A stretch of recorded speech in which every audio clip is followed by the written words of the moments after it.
Our first order of business is going to be our pledge of allegiance led by Ms. Shelley Anderson and our invocation by Pastor Patrick Joyner. So after the pledge, everybody remain standing. Thank you.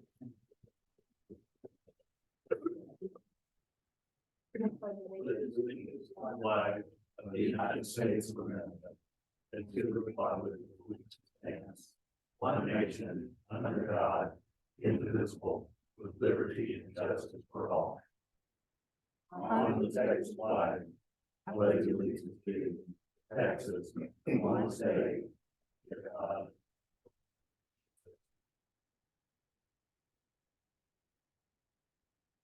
Let us pray.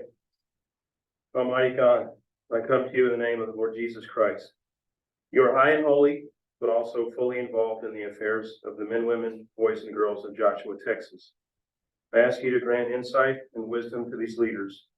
Would you bless the work of their hands in accordance with the following of you, O Lord? Please grant that the faithful decisions and accompanying actions of these would be celebrated as faithful in the courts of heaven. May each family represented here be a growing illustration of godly warmth and faithfulness to you. O God, grant that our city would look to you as servants, look to the eye of their master. Amen.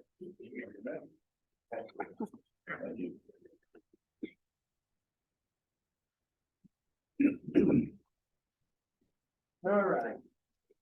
Starting with our work session, item number one, discussion of the potential of a bond election to be held May 2023 for municipal center. Speak up. Thank you, Mayor. We have, as you know, been working for a number of months, planning for future growth and expansion. We've got currently people working from home as we speak.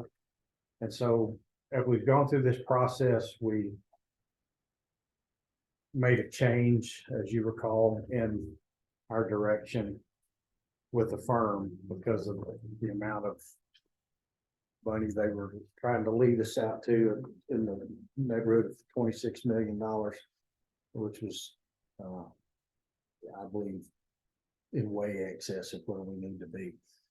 We switched tracks, we switched firms, we continued down the list of the bids for the RFPs that we sent out, and we selected another group to work with and have had much better results. They are here tonight to share the preliminary design of the building. There's no floor plan layout with it, but you can kind of see where we're going, what the concept could be. And I know there's a host of folks here. Who is going to talk and answer questions over there? Is it going to be? I actually kind of lead it. I'm Debbie Polwiley, the Elements of Architecture. And I'm the president of the firm, and we're thrilled to be part of the team that's now working on the architecture and engineering for you guys. I have several folks here today to present our concept, and they'll get into a little bit of detail, but we are still at that very conceptual level and just beginning programming and other things. So really, we wanted to kind of give you guys what our vision is and what we've heard from the city of what your vision might be as well. So what we've asked them to do is design a building that is, you know, an attractive, nice looking building, something that fits in with our community.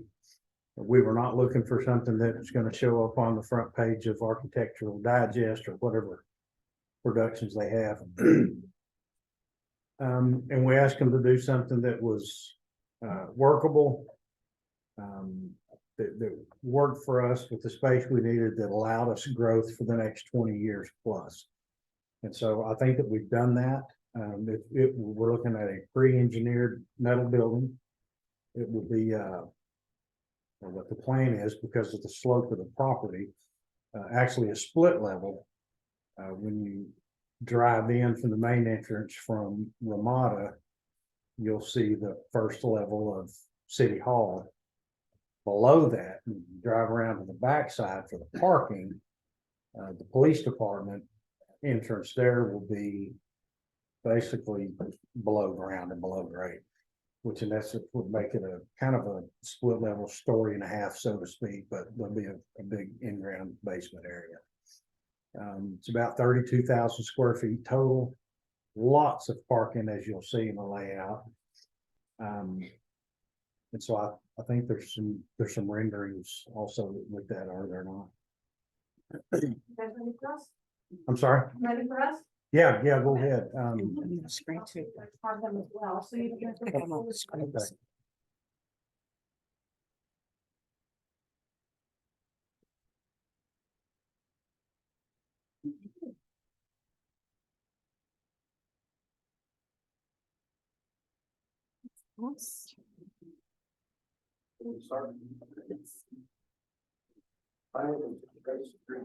I need to speak up, please tell me, I'm with Barrett Hampton and Brown Engineers and I'll be the civil engineer on the project.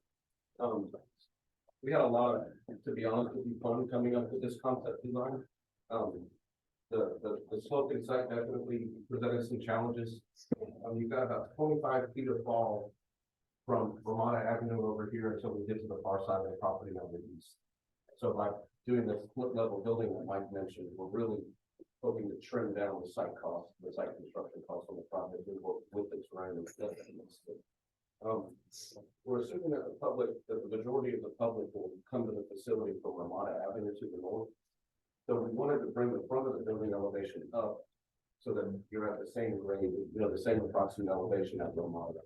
Then on the west side of the site is where the public would access City Hall. And you do have a continuous loop street going out to Cedar Crest on the south. That would also create the fire line. There will be a gate in this location right here that will segregate the private police parking lot from the public parking lot in the front. And then everything on this side will only be accessible to employees and police. Scott has much prettier pictures to show you in just a second. There are a couple of challenges that we're working around. There is a big gas easement across the south side of the property that limits what we can do on the south side of the property. But otherwise, I think we've met, the parking criteria that you asked for, the building side, the features that you asked for, and we found a way to really make this project work with the terrain instead of Good evening, my name is Scott Fisher, also with Elements, work for Debbie. Okay, so essentially, as Mr. Peacock said, we started with the PMD with basically 80 by 200, so it's about 1,600 square foot lower level and upper level. As we kind of mentioned, that we're going to put the police downstairs and the staff upstairs. You'll be coming in at grade, as Trace said, straight into the City Hall, the administrative side, which will be the upper level. And then the staff and police parking will enter at the lower level on the east side. So. Could you clarify? You said 1,600, you mean 16,000, correct? 16,000. Okay. 80 by 200. Yes, so you gotta go draw some more. Exactly. Just a lot of weight. Right. So basically, starting with that, and as Trace kind of mentioned, the grading, you can kind of see how we're basically building into the side of the hill towards the west side. As you can see here, this is the upper level, and then you drive down for the staff park, which will be at the lower level. This will be within the security gate. I think you did mention that, Trace. So essentially what we're trying to do, and this is just a feel of what it actually, could be, and it's a sketch. And it has a feel of what we were listening to and what we were trying to do, but keep it clean and simple as a PMP. So we're currently working with police as well as administration. We're currently in the conceptual bubble diagram phase, and what departments will blend with what departments and so on and so forth. So that's kind of where we're at with the programming, and we're trying to get the FTEs and everything else working out right. With your approval, we probably move into the card and all that good stuff to review too as well. The next sheet, this would almost be the review as you're driving in Ramada right through here. And so you can kind of see the flavor of what the upper level would be. We're trying to introduce some stone, not a lot of stone, in order to keep the cost down. But then also a couple of different textures and profiles of metal panels, metal building, sheeting, and as well as windows. Okay. So, with that, you can kind of see how it slopes down. We will not have access on the north side. But this will be the public parking here for city events, and then we circle back around. So, the biggest thing that we're trying to break up and not make it look as much of it like a big rectangle or a barn, so to speak, is that we're extending the overhangs out, trying to give it a little more depth, trying to give it a little more shade too as well. And then also we're changing the roof line with the middle section, trying to call your attention to the actual entry.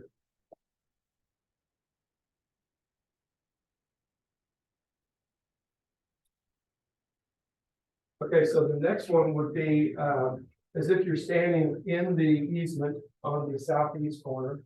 So you're looking at how you would enter into the lower level. On this backside, we're not gonna spend the money on the stone, we're gonna leave that for the main front entrance. But we are gonna try to get some of that texture and some of that layering up too as well with the color, to give it a little bit of flair like it does on the other side. So with this would all be the police downstairs and then the administrative on the second floor here. Okay.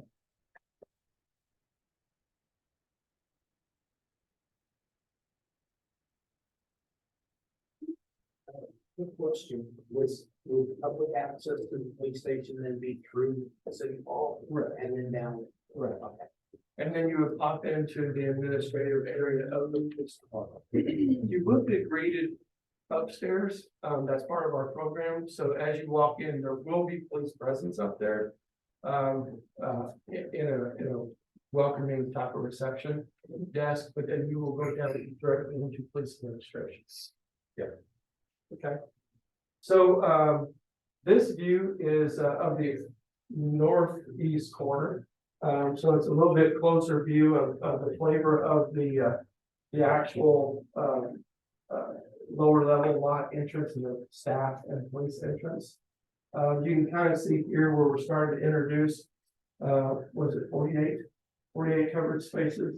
Right. 24. We reduced it. Okay, so we're trying to put some staff and vehicle parking for like the police vehicles underneath the covered parking lot there too as well. So we're kind of that actually is that in that front row, not against the building, but the next row across. I'm trying to introduce some of the outdoor areas here. We had the request that, you know, there will be some outdoor areas. We're trying to really take advantage of the outdoor area just above out at the City Hall admin, but also on the backside for the employees too as well.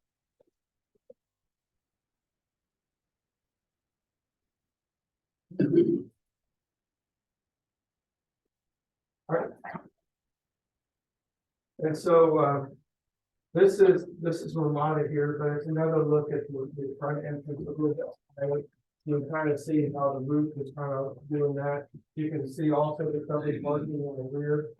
But again, these are just sketches of trying to show the flavor and the layering of what we're trying to attempt for you with that community design.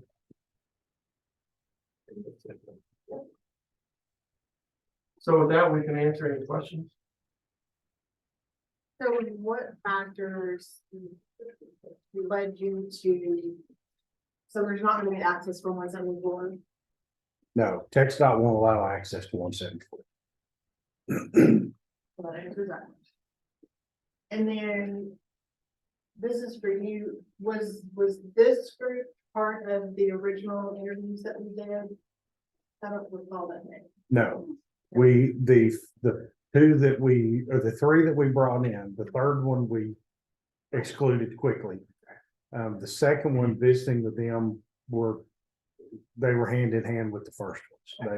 That's why we went down to somebody that specialized and the fourth one, which was where we started, has a history of pre-engineered metal buildings, and that's what we wanted to talk about anyway. We couldn't get the other guys to talk about them.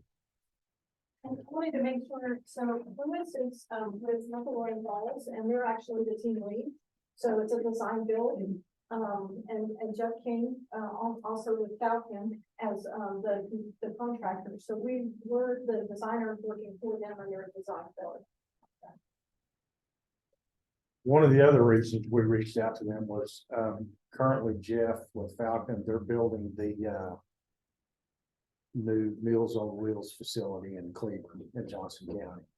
So they're, and it's a pretty legit building also, so we're kind of watching that as it goes up too, so. Have y'all visited any of the other facilities that they built? We're going to, there's a couple that we're gonna go take a look at, and I think Amber drives past the Meals on Wheels every day, so she's eyeballing that for us, and we're just working out the schedules to go look at some of these sites. We have been in some pre-engineered buildings. Several of us have been in those, but specifically from them, no. One of the things, looking at this, that I have a concern with, we have a gate here for the private parking and everything. We have one way in, one way out. Correct. That's a pretty steep grade for it to go up and down. What happens in inclement weather? The grade right now is actually only 7%.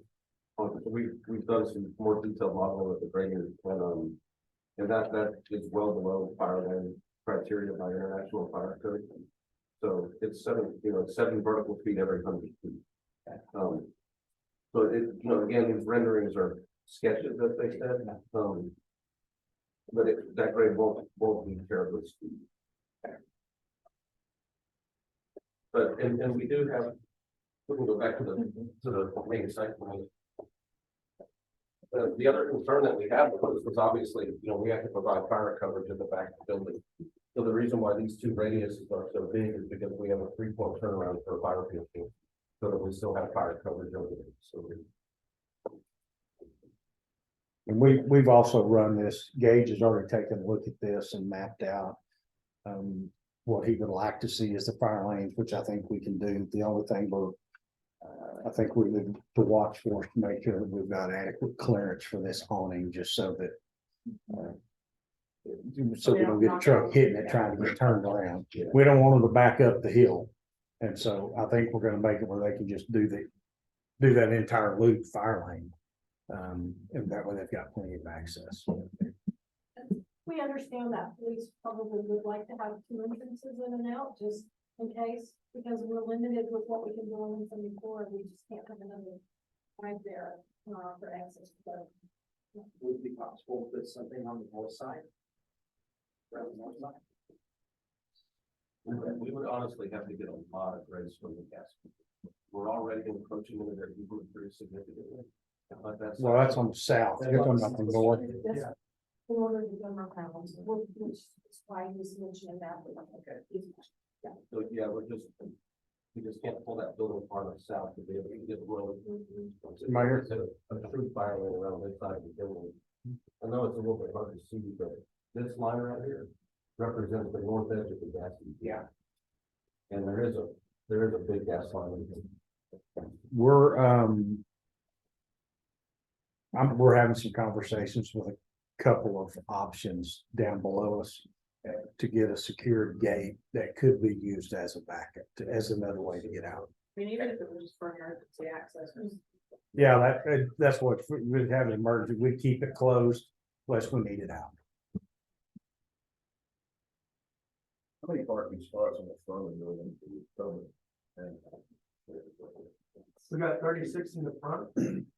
And we have 22 covered spaces plus 5 at the building and 33 in the back. For reference, we have 8 here. That's so. That's including the driveway. Yeah, we're a little compact here. There was a metal building structure, which I'm not opposed to, and I'm all for whatever budget conscious decisions we can make. One thing that we were very interested in is to try to not mirror, but pull in some of these aspects of of downtown, with kind of what that development, do you feel like you'll be able to do that with the metal building? And that just goes back to the treatment of it, of course, in this area, we actually have a lot of, obviously, we're not doing the roof. It's a very high roof, it's a very large roof at that point, but, with the materials of the exterior that we can try to pull in some of that detailing. With the masonry, one thing that we were just trying to do was really just layer it up and bring the building down to scale. And just try to make it not look as big as what it really truly is. That's one of the great things about having a design build relationship is their pricing is their designing.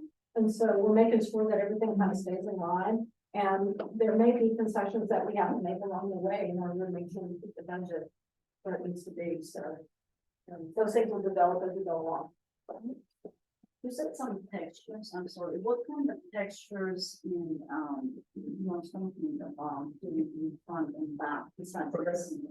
And again, this is just a sketch, but the cream around the front entrance there, we were thinking that would be a stone of some sort. And then as you go around to the side, on the lower portion, we would have a heavily textured corrugated, probably a 6-inch deep, so really heavy metal panel system. But then as you get up, it would be a lighter, more of a wavy type of application. And we're going to separate those two not only by texture but also by color. And that whole idea is that we're bringing that line down to the human scale. And these colors could change. I mean, these are just kind of renderings, but you know, we may, some of the colors could add to kind of the way the downtown feel is too, just by putting those things in. So as we get closer to that, then we'll start taking a look at some of that. I'm almost thinking darker, but I'm also thinking that might increase your cost of cooling and things that maybe done darker. Well, because I'm not crazy about the color, the roof on here either, but I'm a little afraid to say make it blue or make it No, red please or. I'm not a good color person, so I don't. I'm trying to leave all that to the experts to suggest. An ISD building, I would say, sure, but the lights would be something a little bit more, especially more since we're dropping this in a residential area too. Well, and there's some energy efficiency stuff that we can do that we can actually get some credits paid back to the city that we're working on now too. So efficiency, a super high efficiency building is, we're definitely going to try to get there. And it is planned to build out completely in one phase, not do multi-phases like we did at one point talked about. Well, there'll be some shelf space. There'll be some expansion areas that if we can finish them now and stay within our number, then we may do that. If we can't, we may wait, but we're designing it so that for actually, I think I said 25 years for the build out of what is estimated the city will build that as. That's kind of what we're trying to plan for.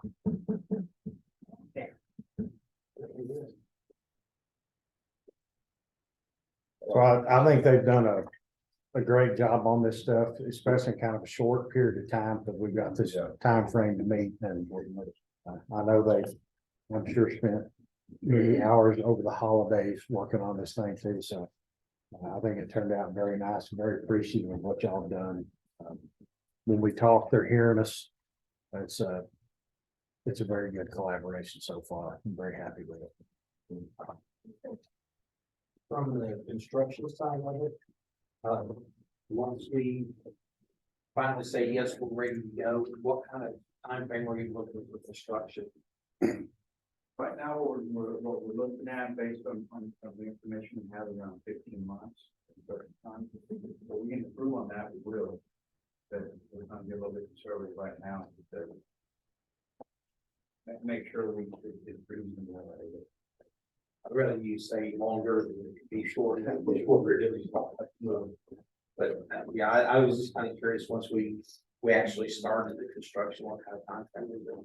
So Looks pretty good. Oh, and Mayor, you made the comment about those windows behind possibly where the dais might be if they're on the far back wall. Yeah. I wanted to remind you, that's actually the second floor, so nobody will come up from behind you and smack you. Not that scary.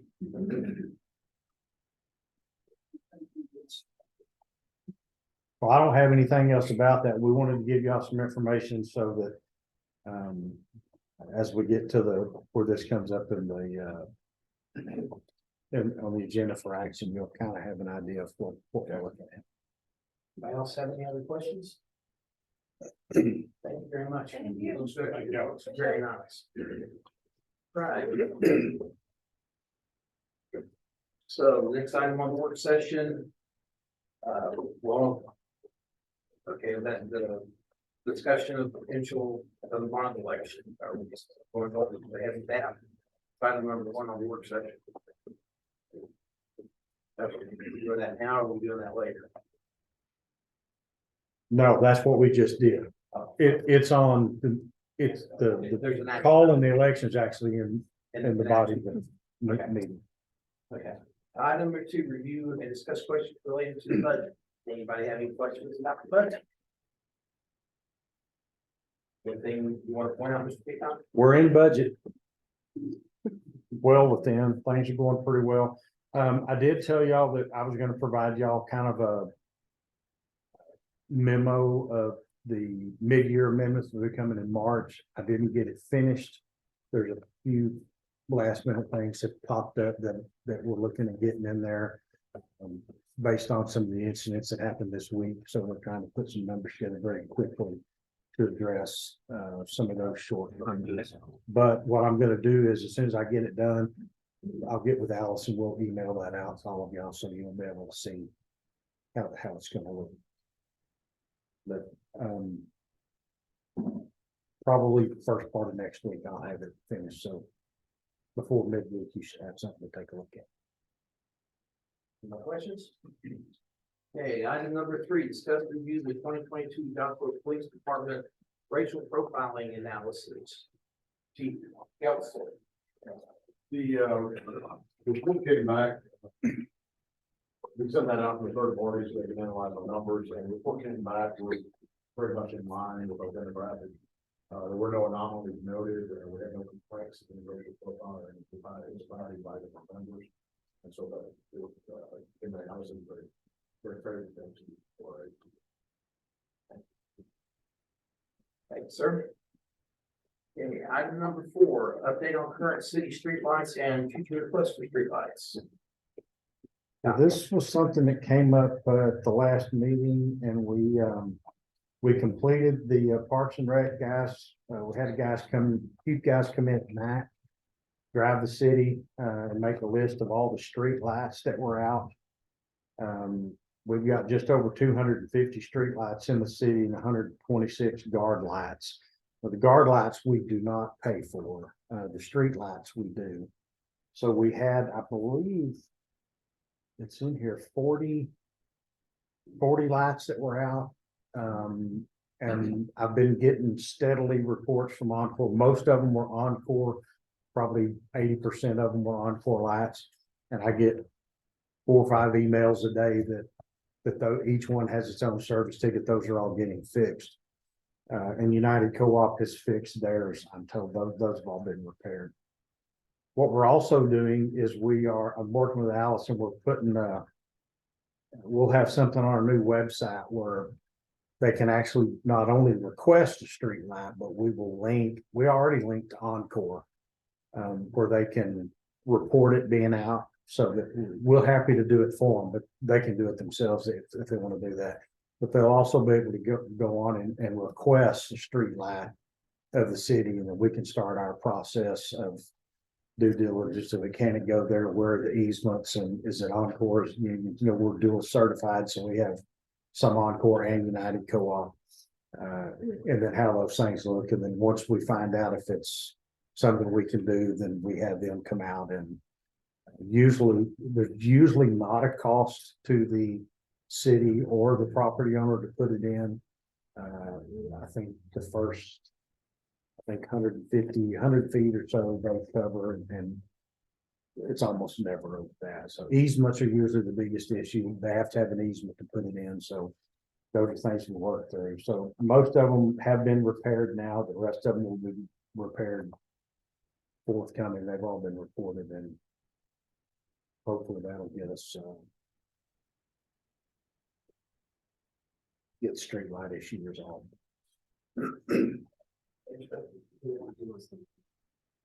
So dark. We do have some dark, and I also asked them to note some areas that were dark or maybe we could make the request. And I'm in the process. I've looked at a couple of those. I'm in the process of going through, taking a look at those, trying to light up some of the intersections that are dark to see, especially out coming off some of these county roads that are now in the city. Putting some lights out there is we're working on doing. So how does the city determine as far as like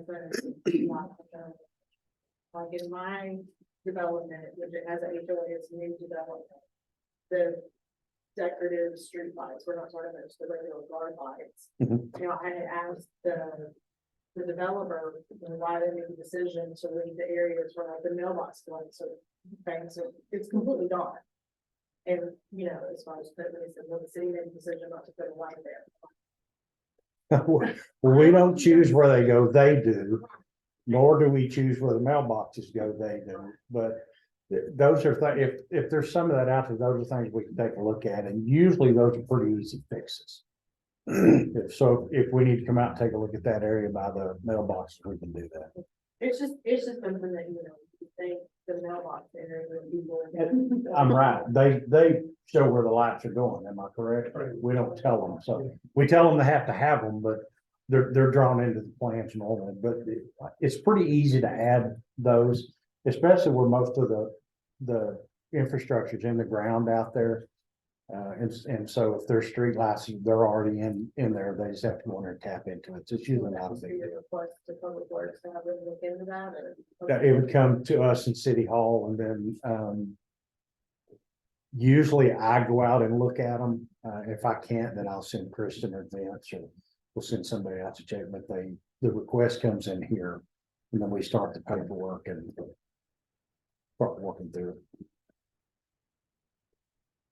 One of the areas that I feel like we need more lighting in is on the fire department. That We're- parking lot. Yeah, is- we're looking at that too. That whole, and then that whole street down through there to turn into it and everything it's horrible. Yeah, there were 4 or 5 of the 40 lights that were out on Main Street.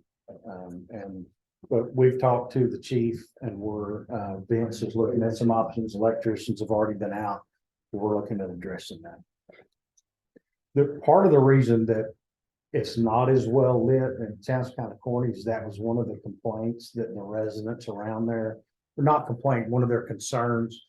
They didn't want, because the building is so tall, they didn't want light shining in. So that was part of the reason. So we're working now with getting some more direct LED lighting that won't really, they'll shine away from those houses. And I think we can get there. Any other questions? Item number 5, discussion on the Mountain Valley Fiber Project, Mr. Ducat.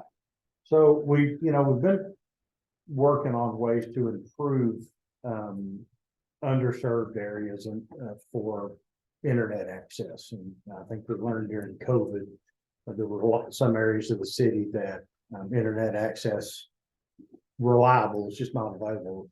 Mountain Valley is our biggest area. Most of the homes out there getting internet by antennas that, depending on the way the wind's blowing, may or may not be hitting where they need to go. So we've been working with some people to address that. Pathway locally being one of those, and initially the request was that the city bear all of the cost to put the fiber there, which we said no to. And so back and forth working with them, getting new numbers, and actually taking a really good look at what's out there. They've actually come back now and believe that they've asked us to partner with them. And they would install the the infrastructure, most of it in ground. There will be a few areas where there's current fiber in the air that is workable that they would use. The cost to do it all is around $250,000. And that'll put access to every home, I think 340 houses out there. They've asked us to be a 50-50 partner, which is significantly lower than what it was. They can start that project right away as soon as materials are available. 3 to 4 months to get it all done. And then they will absorb the cost to go from the street to the house. We'll be out of it at that time. We have funding available for that. Should you choose to do that, that's an option that you have. And if you, I don't need any action for y'all tonight, more or less direction. If you're interested in us pursuing that agreement, then we'll get with Terry and get an agreement drawn up and start that process and then bring it to y'all next month for an approval. And that's kind of where we stand. Living in that area, I can tell you it has been a nightmare. The pandemic really did show what a weakness we had out there. The only option is pretty much halfway their radio tower at the Burleson water tower. And if the tree grows between you and that water tower, you lose your internet. The other option is AT&T DSL through copper lines. And if anybody knows anything about AT&T DSL through copper lines, it's live. So this sounds like a good deal to me. The people that live in the area around me are all very excited that it's a possibility. Going from almost $1.3 million, I think, down to $125,000 for our portion of it, I think is a good investment for that area.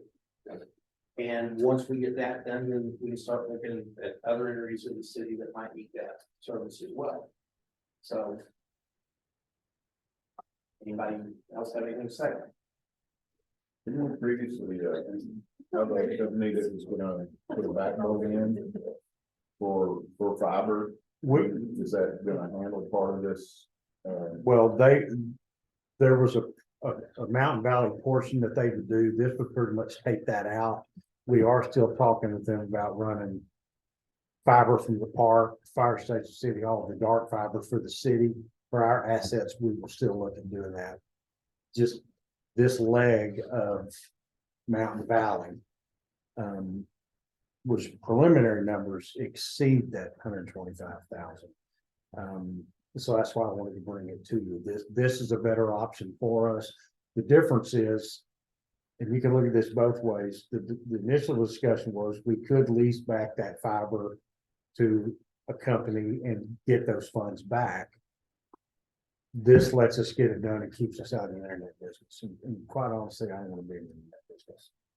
Well, I just was referring back to when they had that big discussion about building that backbone, not only to support our city hall and departments, but to have that option to have the companies that pathway come in And that is still an option for you. It's a more expensive option. We have more of a layout. Now, we get to recover some of that over the long term.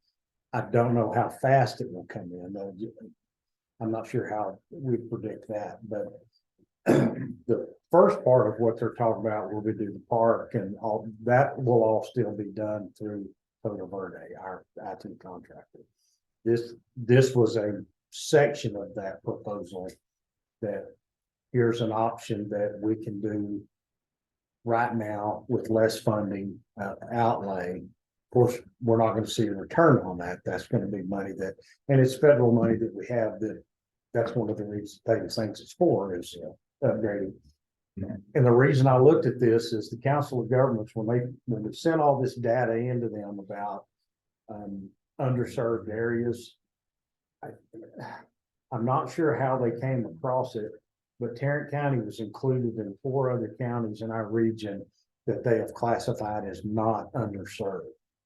And with that, the concern is some of the state money that's coming to address this, we might not get because we wouldn't score high enough. Depending on how it was done, those funds may not be available.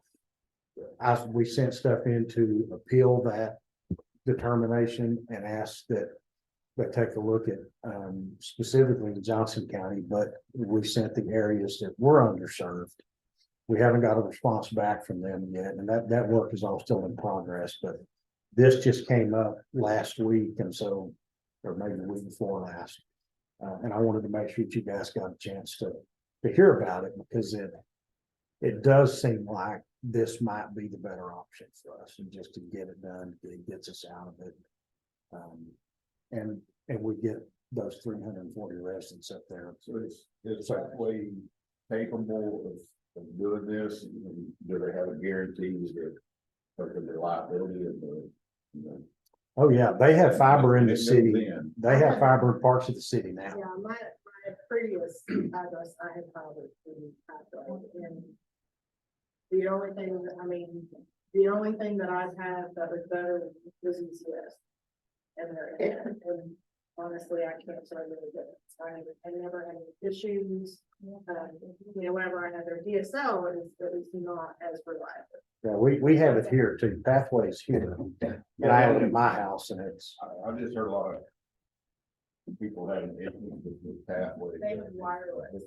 Yeah. yeah, the wireless can be And I problematic. know they've been in business doing it as family-owned business here in Joshua for quite a few years, but they started off as just phone lines. Telephones, yeah. In South Texas and doing it for a niche thing, and it's kind of surprising that they're wanting to get it. Well, I guess it's not surprising, it's good as they're getting into the fiber optic side of things. Well, and they've been in it. I've had fiber in front of my house since I built it, but they had cable TV also.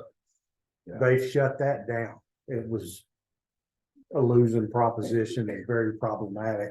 And so now they're moving their investments to work on the infrastructure for internet, and it's much better than wireless. So They say that the overhead is not as consistent as the in-ground, but I've seen them a lot in this area being in-ground fiber too, so. The other thing, with the whole line, we've got overlay, we can still go in and do that at a later date. And offer, then that opens up the offerings for the additional, cable TV things. and competition Yeah, too. competition and so on. This would be strictly for internet. It's not gonna have any television, No TV, no phone. nothing like that, would be strictly internet. The way I understood it. Well, with everything that people streaming nowadays, it's taking the place on me, it's taking the place of TV. Okay. Just as long as we're not gonna be, doing something as a partner of them, and somebody's gonna say, well, you city put this in and it's not working. It's gonna be Pathway, They will own their it. name's gonna be on Their the. baby. We will take no complaints, and the ones we get will forward to them. I mean, it'll be their infrastructure. That's all, that's. We're just helping get it in to serve an area that's very underserved. So I agree with it. Do we have consensus to go ahead and pursue this then? All right. Thank you, Mr. Peacock. Okay, next item is to, discussion on restricted funds policy. We're starting to get tired here. This one's very simple. We currently, there's a few areas that we receive donations for. Sometimes fire department gets some, police department gets some, animal control gets probably the lion's share of it. And there's other things that come into this year, we've have gotten back to where we're doing angel tree stuff, and we collected stuff for Haley Sleigh, and some people chose to just donate money, and we had some shoppers go out and take care of stuff. So what, to help keep things straightened out, finance has asked that that council okay us to put together kind of a designated fund for that stuff, so that right now it just goes into the general fund, and if somebody gives a $500 donation to the fire department, it goes in general fund. It doesn't necessarily get moved directly to them. And if somebody doesn't catch that at the end of the year, that just gets dumped in, and that $500 donation that the person made is gone. This would specifically allocate it to a fund so that it could be used and not get lost in the shuffle of things, and we could better track it. Would be a fund for like the fire department fund, the police fund. No, we would track it internally. It would just be earmarked, kind of like a enterprise fund for water and sewer. You can only use it. They would only be, if the fire department had $500, that would be all they could use of it. We would keep track of the balance, and they would be able to use it for, and the people that donate it, it gets used for what they want it for. So it just cleans it up a little bit, and we're starting to get enough now that it'll be easier to track that way. So each department would have its own line item in the budget, it would just be restricted. They have one now for donations, but we could probably take that out and they would just use this fund as, they could get either a monthly balance sheet. It'd be easy to show them what amount they have available. And then they would just write it out of that. Keeps us from having to transfer stuff. The biggest problem is it's kind of use it or lose it, so if you get a decent donation at the end of the year, the budget is then, if they don't allocate it or use it quick enough for something specific, then it rolls into the. Do we need to? I just need you to, yes, you're okay with doing it, and then we'll set it up. And you'll see it in the budget documents. To do it. All right.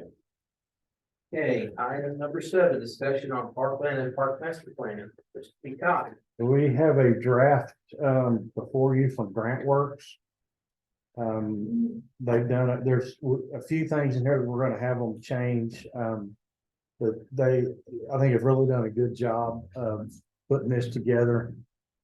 A little bit disappointed in the number of people that participated in the survey, but and we're still getting them. This is based on, I think, 150 responses, so that could change with some of the others. But our main focus here was to get this updated, because to apply for grant funding, Parks and Wildlife and through other places, you have to have a current up-to-date master plan every 5 years, and this is the third or the second update that we've done to the original plan that was done in 2008. The last update was in 2016. And actually this doesn't reflect that. I guess we either didn't get it to them or they didn't find it or something, and we're gonna send that to them to get that updated, but it points out areas and it takes into account the parkland that's been donated in Cooper Valley and Joshua Meadows. And so we'll start working towards those, and this gives us that update that we needed. To really kind of keep us moving forward with increasing our So park there was space. not including the donated lands that we have. No, it does. This does have it in there, yes, sir.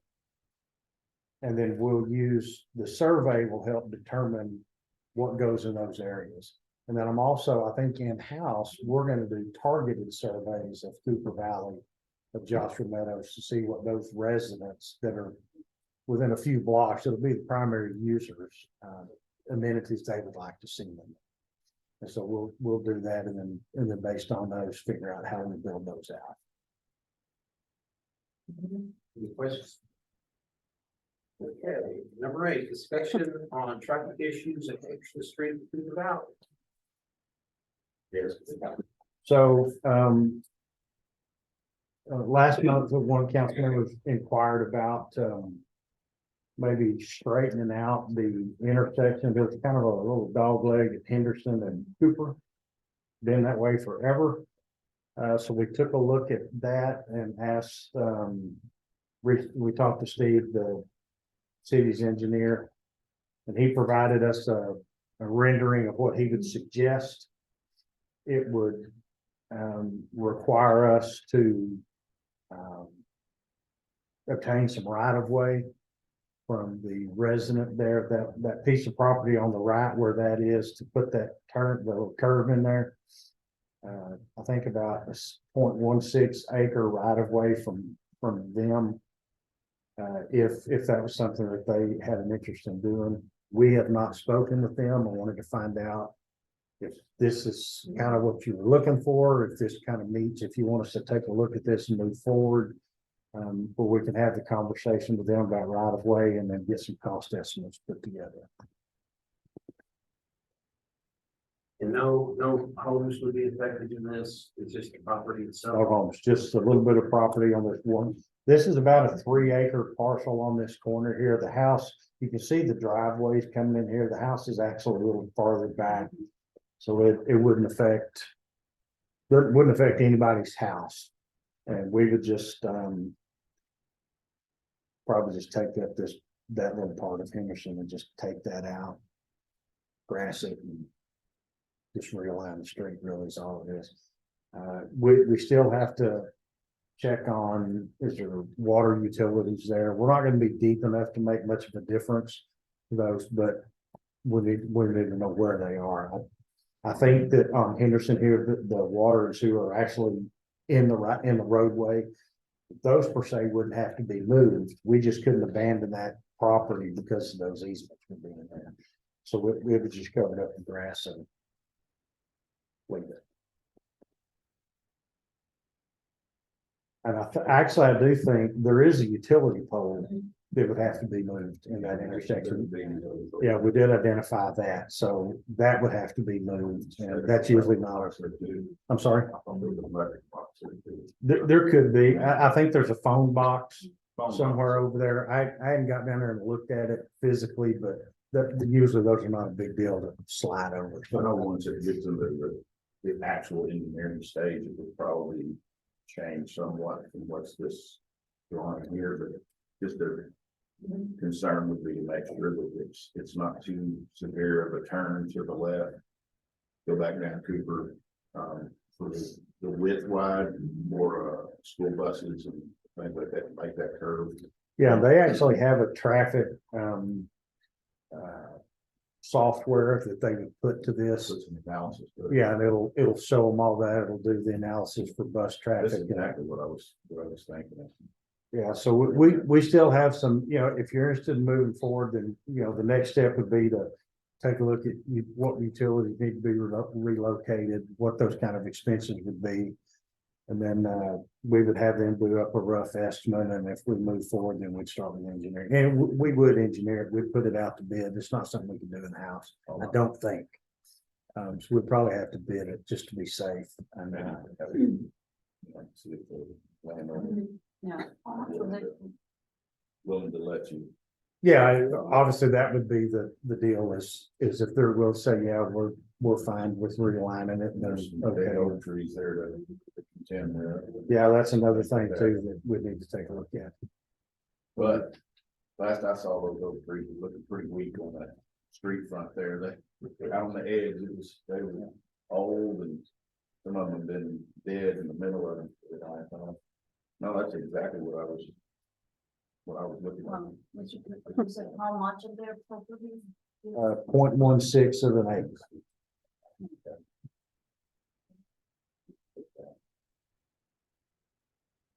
And we were.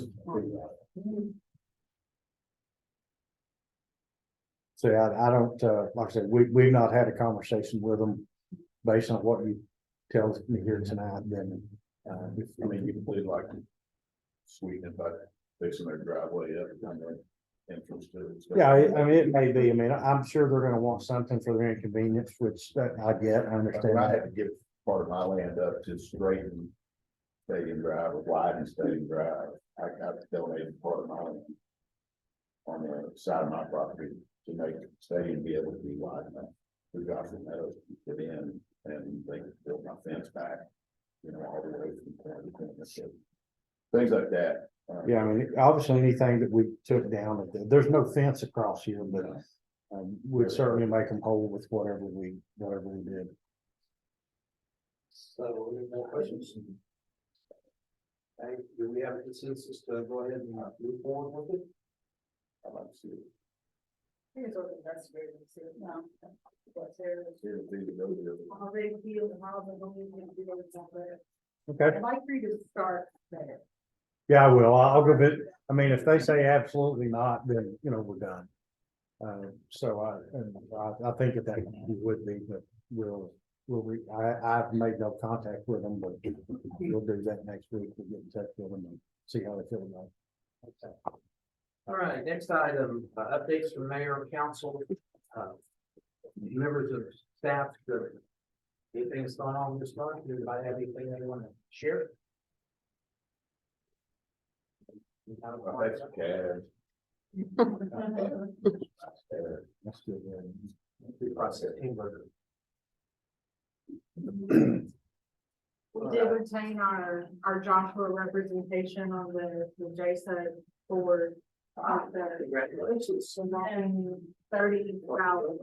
He got reelected? He received 30 votes, yeah. I'm sorry, guys. I tried to get him that. 31. He had 31 and Harry had 30. 33 people voted. That's all? That's all that voted. Yeah. Very disappointed. That is sad. Either we're doing a good job or we're not doing a good job. Well, I guess you look at it every way. They are doing a good job. I contacted them. They were right on. They're doing a better job. I would definitely say, They are doing better. Yes. and I appreciate that there was a resident new to the whole, water board that was interested or seemed to be interested, but my disappointment is that the ratepayers paid for an election. And my understanding is didn't even vote in the election. Signed up to run. There was no campaigning, She didn't vote for herself? Now, to vote, yeah. somebody else is mailing those. Okay. Well, congratulations. I guess. How long were you in for? 3 more years. We got 3 years to get rid of. All right, moving on to the public hearing. At this time, the council invites citizens to speak on any topic. Unless I'm specifically on the agenda, there could be no discussion about it. According to the Texas Open Meetings Act, we can refer you to a staff member or whatever. We did have one person sign up, Mr. Bruce Orr. If you please come forward, state your name and your address, please. My name is Bruce Ward. My address is 6408 County Road 803. And I own 40 acres adjacent to Joshua Meadows, about 2,000 feet of frontage. And it's within the Joshua ETJ. In 2017, I signed a development agreement for 5 years. I received a letter from the city of Joshua concerning a renewal of this agreement. And my question is, in light of the Texas House Bill 347 and Johnson County Tier 2 election, is it the intent of the city council to annex properties, landowners who refuse to renew another development agreement?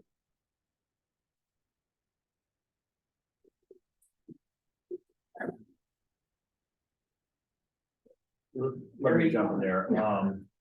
The council can't deliberate or give you an opinion on that because you're asking for them to deliberate, make a discussion, have a discussion of that. But it's not it's not posted on the agenda. I'll be happy to chat with you about your development. I can give you my card and or you can give your phone, I give you a holler. Development agreements are on the tax bill, Well, not yours, not mine specific. not your specific. What we have on tonight's agenda is we've got to execute the new development agreements. So, those, we don't have the prior to going through these on the agenda for discussion. Probably happy to chat with you. So it's gonna be a card. Phone number.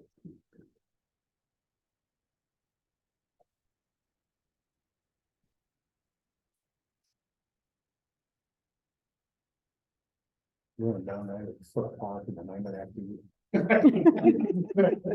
You can stay there as long as you live. Wife, family, my problem. Just for thanks for coming to see. You can put up a bronze statue. I'm sorry. You can put up a bronze statue. Absolutely, whatever you want. Thank y'all. Okay, moving ahead, we're going to the consent agenda. Anybody have any questions concerning the minutes from last month's meeting?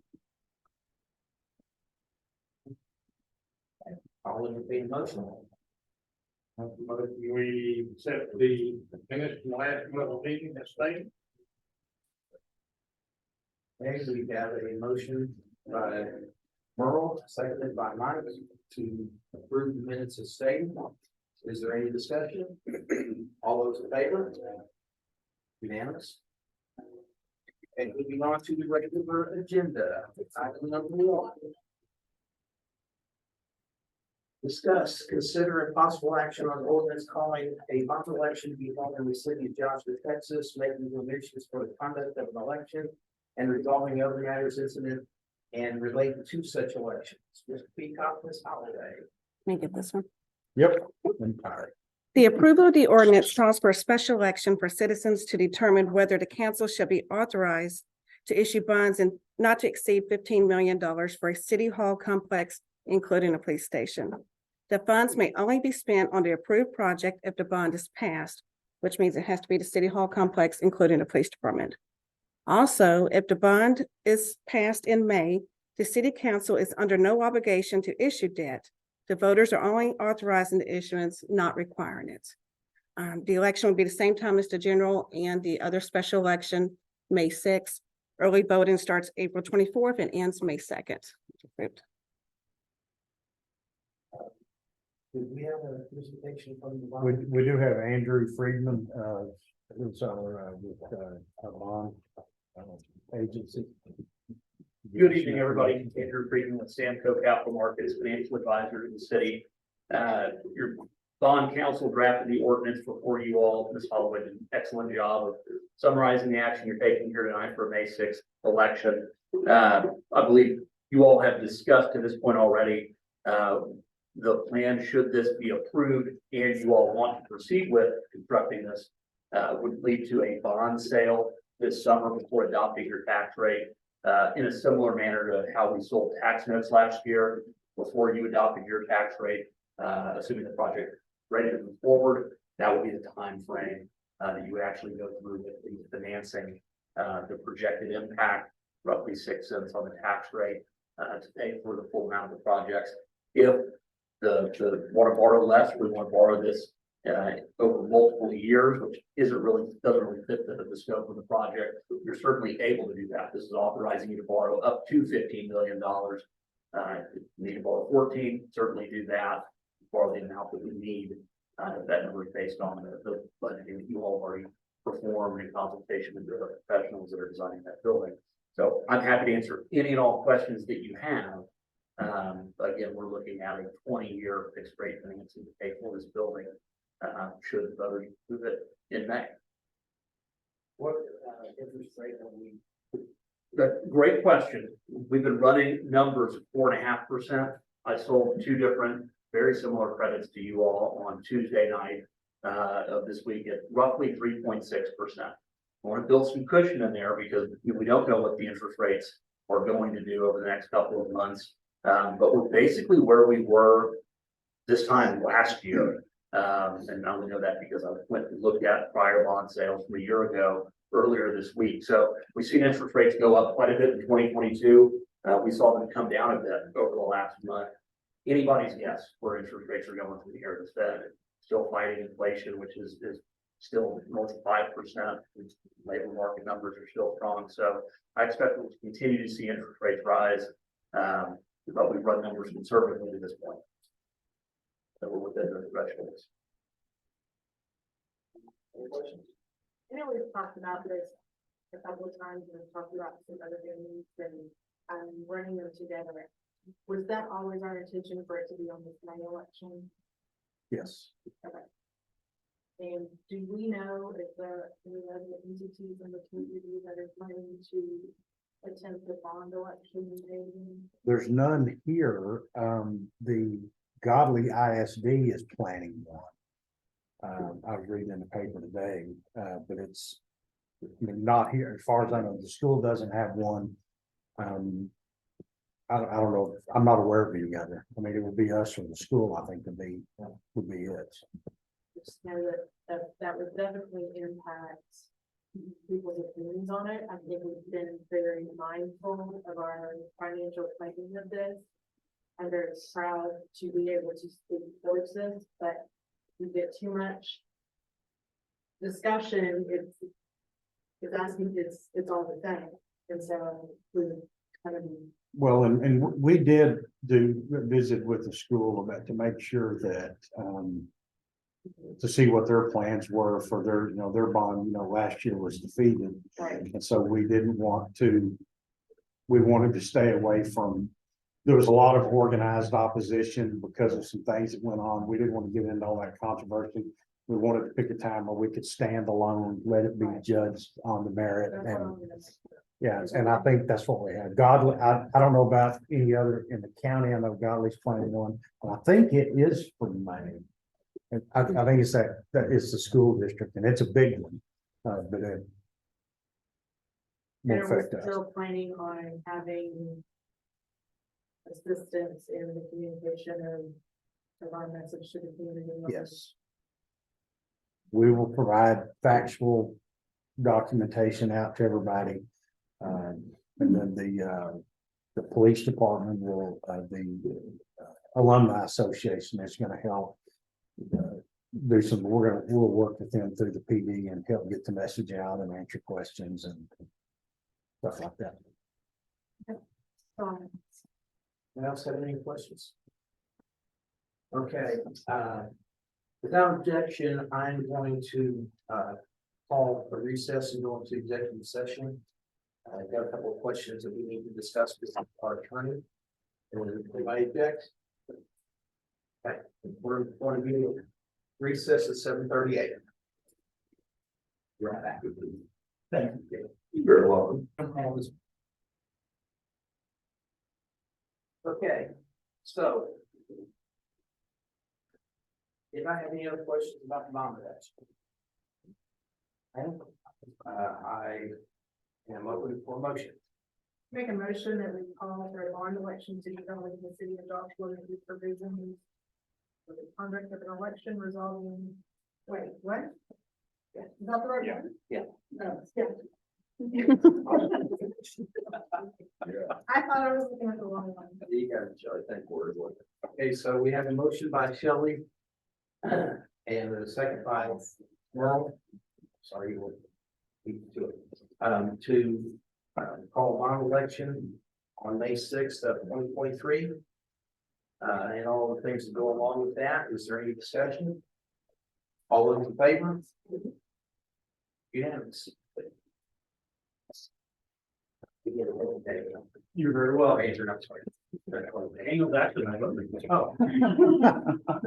All right, next item, public hearing regarding amendments to tree preservation state requirement ordinance contained in chapter 14 of the zoning ordinance, article 8, and chapter 10 subdivision, article 10. Mr. Maldonado. Mayor, council, during last month's meeting, presented the amendments made by the planning and zoning board for the tree preservation ordinance. Tonight, we have the drafts for the planning, for the zoning and subdivision ordinance to the tree preservation.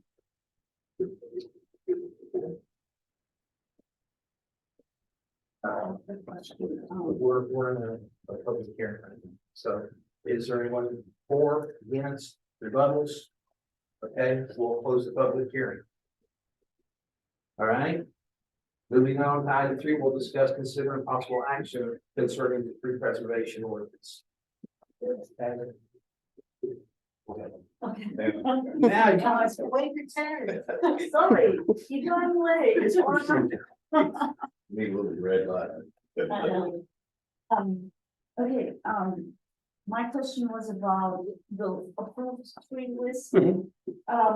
I see live oak and red oak, but we have a lot of bur oaks and first oaks, which are really great and wind resistant trees, but they're not on the list of, preferred trees. Okay.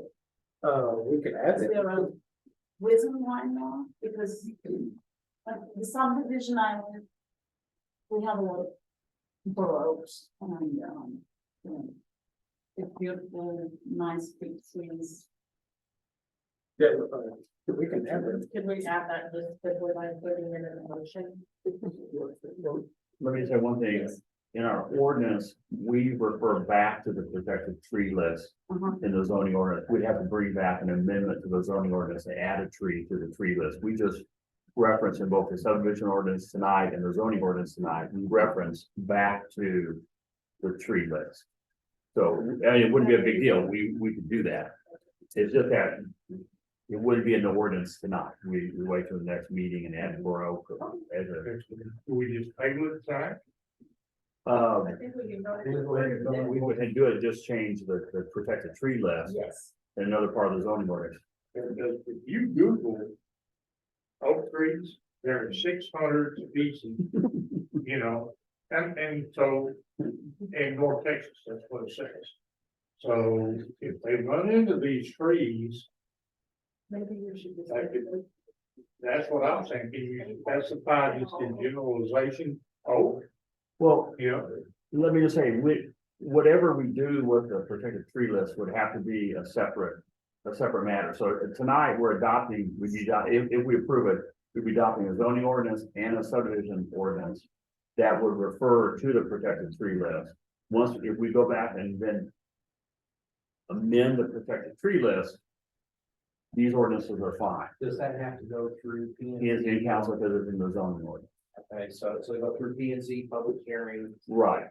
to amend. To add something to the zoning ordinance, So, right. so next month, if we approve this, we will want to amend the protected tree list. Right, y'all can direct staff to go ahead and start the process, and we can start it with the next P and Z meeting.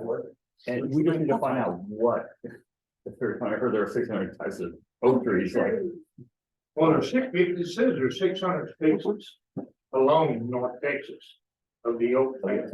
we'll just need to determine what that specific, what the bur oak is, maybe we talk to somebody with the area. One of those, there's. Yeah, to make sure, so we're just gonna add to it.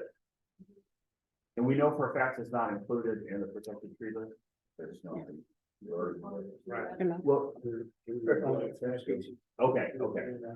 As long as we can verify that, yeah, whatever that name is, for the Yeah. bur oak, that we can add that to the list. That's what Well, there's Yeah.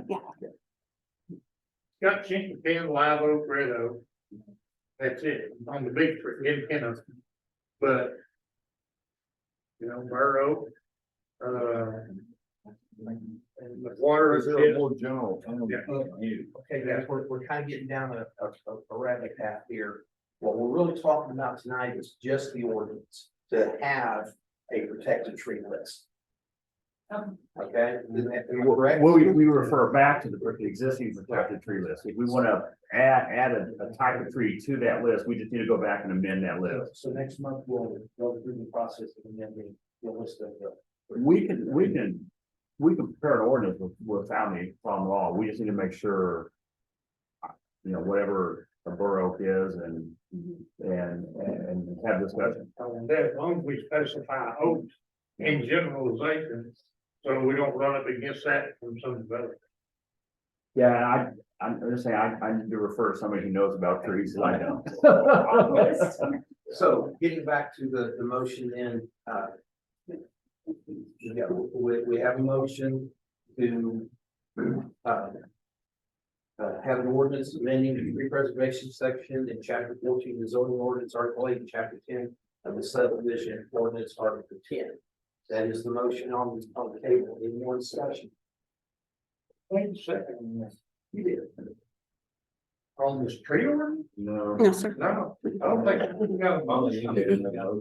I'm sorry, I thought so. No, we did that on the previous. I'll make a motion. All right. Mr. Kidd, thank you, and John. And let me clarify, this is two ordinances. One is for the zoning ordinance, one's the subdivision ordinance. They're virtually the same wording for both. Just for the record. Okay, so we have a motion by Mike, seconded by Johnny to approve the ordinance, amending the tree preservation section of the zoning ordinance and the subdivision ordinance. Any discussion? Okay, hearing none, I'll take a vote. All those in favor? It's unanimous. Okay. You're gonna see that on the agenda Next month, we will be talking about amending the, If we get all our notices out in the appropriate time, we'll be good. all right. Next item, discuss, consider possible action on the resolution approving the submission of grant application for rifle resistant body armor. Chief, yes, sir. As in, previous grants that the public applied to, this new one is no exception. Part of that grant application process requires a resolution by the council supporting the submission of that grant and saying that we as a city county will abide by the supervised by the office. This grant is to purchase additional rifles and that's the department is doing or needs certain components that are I think the grant to purchase of this. How many vests are we looking to? That's being one of the. Okay. And just out of curiosity, you know what it costs them to do the vest is?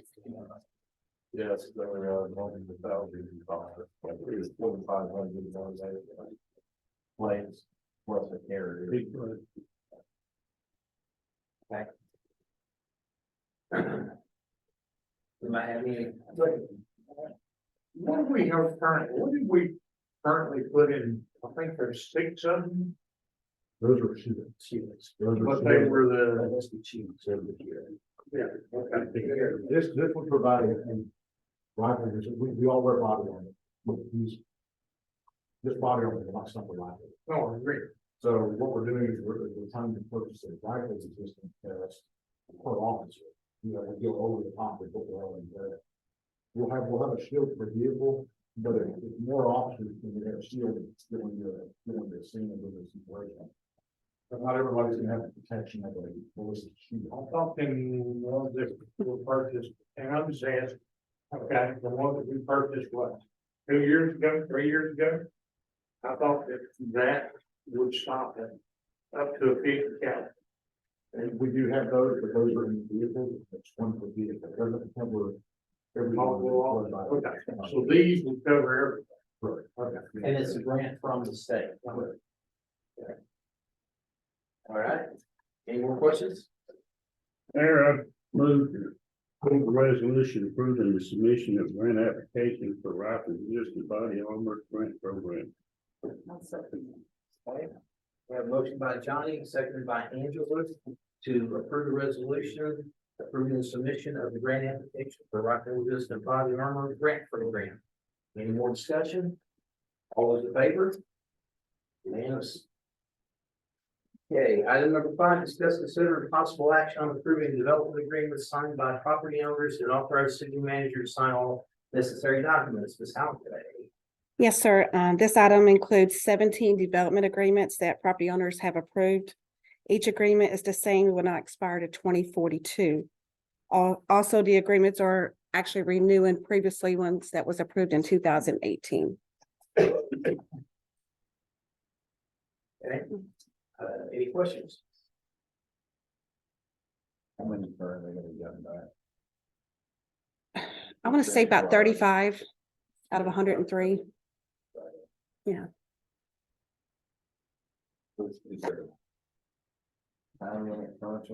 Just before they expire. It's most of them's around June, July. Meet with them almost daily, different citizens. So is this a group similar to, Under the deadline. similar to what the gentleman spoke about, because we can get a future batch He is included in this batch here. He had some questions on it. I advised I could not answer any legal questions, and so I told him I can get with our city attorney, and so he decided to come tonight. So I'll entertain a motion. I'll make a motion, we approve the development agreements. And authorize the city manager. Okay. So we have a motion by Mike, seconded by Merle, to approve development agreement signed by property owners and authorize the city manager to sign all necessary documents. Any more discussion? All those in favor? Unanimous. Okay, staff reports. Did I have any questions on any of the staff reports? Okay. I've got a question on the police department report. Skimmer Berkshire gas station. Correct. When was it discovered? That report was taken, over the weekend Saturday. Because we were able to get a picture of an active suspect. We have video, we have some good photos. We will work with the state comptroller's office. And utilize the resources to try to identify this person. They also have the capability of reading the skimmer. So each skimmer on the Bluetooth device has an IMEI number to the cell phone. And that will pick to read those and similar trace those to try to identify. Do we have any idea how long they've been in place? Those skimmers we believe will only play for We can do which pumps were they on? that. I don't know. Also, why don't you give us an update on what happened with Valentine's Day?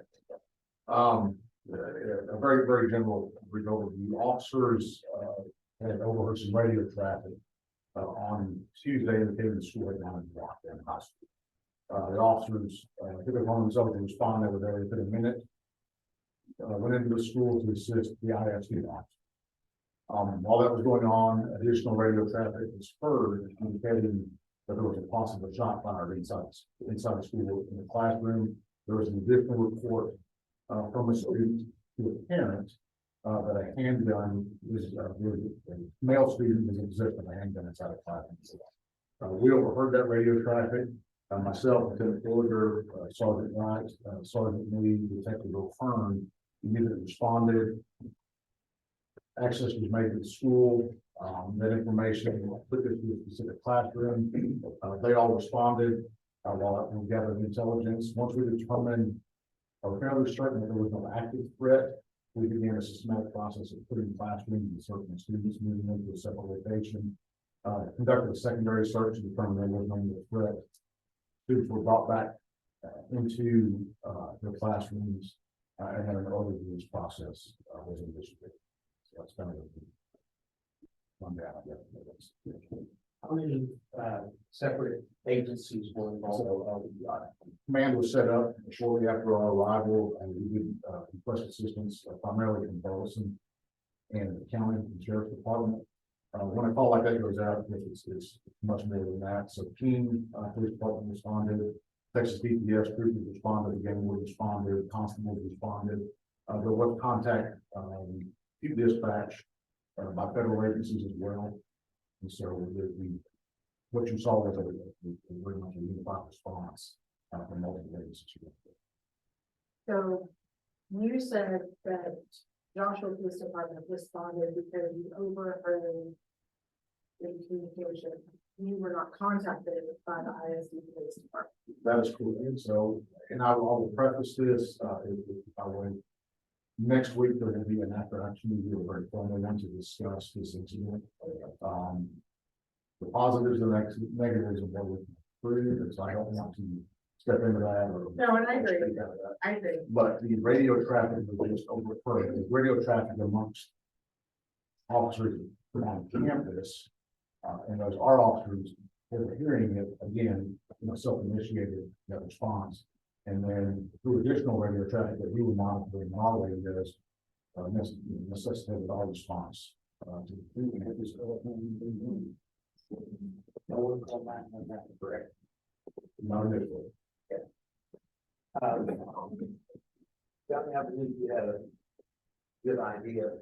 Well, the suggestion I thought of is that once we get our in-house stuff, that we bring an outside expert in, do a complete investigation of the entire incident and make the recommendations of what we need to do to improve somebody who is actually a person in the training section to do this investigation, tell us what we need to fix and how we fix it. And we don't put any fault on any person. We just do this to be able to know what we're gonna do and what kind of training we need to do. And they will help possibly with the school be able to get y'all what you need to be able to train. The school district, because of her on campus, they are the primary agency in this. We are there, you know, to supplement them, but, to kind of somewhat answer yours, our response, we were able to provide that response, and I will give full credit to Lieutenant Holder. I'm very happy to see her. He's been very aggressive with, ascertaining or obtaining training and equipment. We've applied for several grants, we were awarded the grant. We were able to order those ballistic shields through one of those grants. Our Citizens Police Academy alumni section stepped up and bought us breaching tools. Those tools are in place. One was deployed yesterday, it was not needed, but one was deployed. And so that was ready for us, but because of his efforts, in being aggressive and going out and getting this training, we were prepared. And our response showed how prepared we were. I heard from community members and from parents and from teachers, really appreciate the response. They appreciated the way all of the agencies conducted themselves. It's a stressful situation, and you had a bunch of teenagers on top of it with their very good things, and everything like that. But I appreciate the effort and I appreciate the response. Mayor, can I add something? Go ahead. We have fielded several phone calls here from the community, from other agencies, one even from another city manager, based on what his officers had told him, commenting on the conduct of our officers and specifically Chief Gelsdorf when he arrived. Incident command was established after they arrived, and even some of the ISD officers, at lunch yesterday, some of us were there and commented what an outstanding job that he did, and things like he showed that that's why he's the chief, and lots of really positive comments. They represented the city incredibly well yesterday. And I mean, I understand that it's a school district, that that's their, but any effort to continue to offer, you know. We will capitalize on this. Yes. If I can. Yeah. Use that terminology to offer our services to the school district, which includes our ability to train their staff and that they're active shooter. Yeah, the communication is key. And those things will be identified. We have that in place, but that meeting is going to take place. It's going to involve us, the school district, involve some of the sheriff's office. And we will dissect this incident and found it really successful and really want to be good so that we can do that on this. I think they better. For any of you who aren't aware of it, one of our newer officers had a situation that was a very stressful incident. Someone decided that it was time to leave basically serve in front of her. And I know she took a few days off, but she was back on duty and did very well. I know Chief spent a lot of time talking with her and offering her the services and things, and is made available for handling this and everything. Mr. Peacock spoke with her, and from her response to him, she was very grateful for the support from the city. I appreciate what you guys do to take care of our officers, very much so. Thank you, Chief. Anybody else have any questions? All right. We are not going to go into executive session. I do have one question for the city secretary on her report. Public information request on 119 was request for a body cam footage. Was there a particular reason we weren't able to fill that or? Because, because the body cam, we cannot redact. There's only one city that's all DFW that can. If it shows anything such as driver's license number or license plate number, I have to send it to the Attorney General's office requesting to withhold it and stating the reasons why. I just. That's a very good question. Kind of interested as to why we didn't do that. Yeah. All right, do we have any requests for future agenda items? I do. When we get a report about this, information about repairs of these goods, Which ones? um, The ones that we approved. yeah. Fourth Street, is under construction now. Everything's been moved. Rain's kind of held up a bit. I didn't go by today to see how much they've reclaimed, about half of the street. They're chewing all that up, redoing the base, concrete, subgrade, and then they'll re-asphalt that.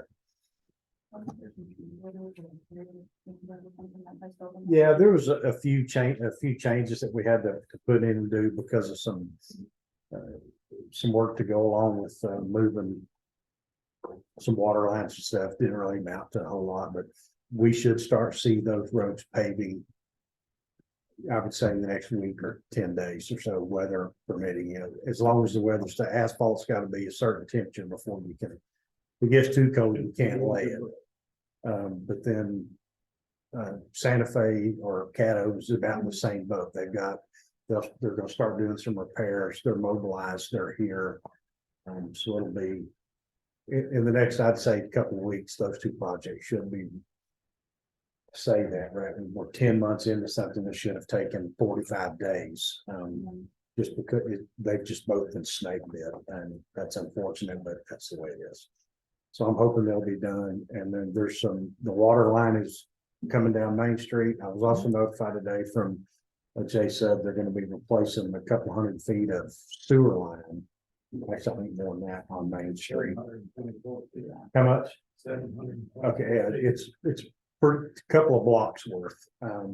We have the maps that sewer, it's in the right of way, but it's not under the street. So the damage to the street will be minimal, and they called me today. I think they're gonna start that fairly quick.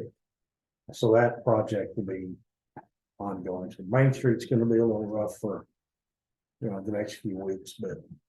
It's already rough. Well, I mean, with tractors and. Man, drive down Main Street for ride the rodeo. It's, part of the bond money is for Main Street, and so we wanted to get the water line out of the way first, and so now that's underway, and hopefully we can do some things with that street. And then, of course, they're still making repairs as we go. Trailwood, again, it's a big issue. It's almost dangerous to drive. Yeah, we're fixing to do some traffic counts on Trailwood, to look at some measures for When that. they opened the road from Mountain Valley, the traffic has increased tremendously. Yeah, that's And what I'm today, saying. I have to report, we're driving 35, 7:20 in the morning. A blue Jeep behind us tailgating, and he just like past us. It's like a narrow road. I really wanted to take, I couldn't Tossed a few nails out the window or something. the license plate, because I was gonna pull in on that crosswalk. Yeah, we're fixing to get the counter put out there to You do some know, counts. blue Jeep. You get a blue Jeep? Two items, I'd like an update on the facade grant. Okay. It'll go to type A for final stuff in March. It's done. And I would like confirmation next month on how the transition to the billing for waste management.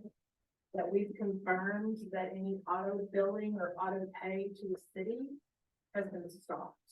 That there hasn't been any accidental charges to residents. There where they've been charged twice. Once by the city and once by So it's been, I would like confirmation that that is. You're welcome to call me, then I can just tell you. I mean, if y'all wanna know, I'll put it on the agenda, but I mean, I just want somebody to double check and make sure that if there's anything that if it's wrong, or that you can come back and say. Yeah. So a lot of the confusion was we bill current and they bill front before.